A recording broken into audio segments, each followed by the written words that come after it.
Cerita ini tentang seorang putri dari kerajaan Luwuk, Sulawesi Selatan bernama Tandampalik yang tiba-tiba menderita penyakit kulit menular. Demi keselamatan penduduk agar tidak tertular, dengan tulus hati Putri Tandampalik bersedia diasingkan ke pulau yang jauh.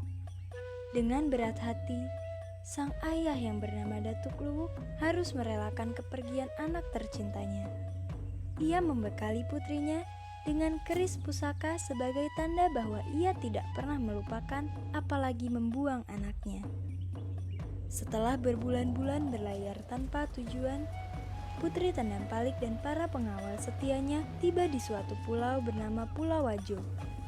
Mereka memulai kehidupan baru dengan penuh kesederhanaan dan tetap bekerja keras, penuh dengan semangat dan gembira. Tanpa terasa, sudah 1 tahun mereka berada di tempat itu. Di siang hari yang terik, setelah lelah bekerja, Putri Tandampalik beristirahat di tepi danau. Ia termenung sambil melihat penyakit kulitnya yang tidak kunjung sembuh. Meskipun hatinya sedih, ia yakin bahwa ketulusan ini adalah untuk keselamatan orang banyak.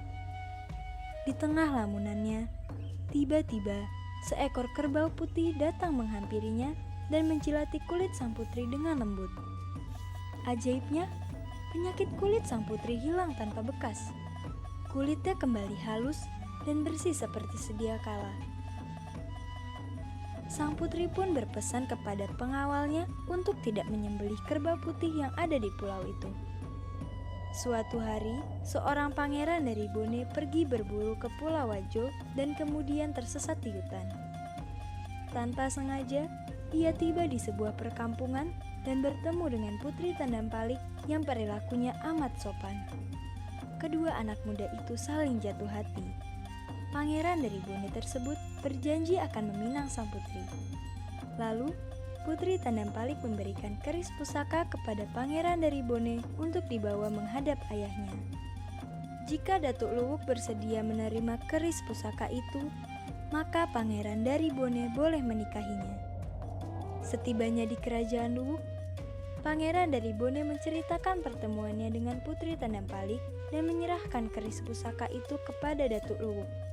Datuk Luwuk sangat gembira mendengar berita baik tersebut.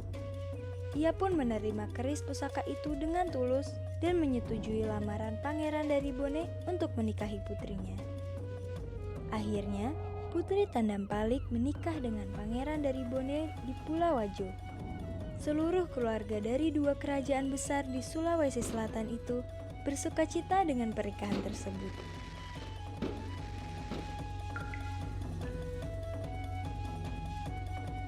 Keikhlasan dalam menerima cobaan dari Tuhan, karena cobaan tersebut tidak akan pernah melebihi kesanggupan kita.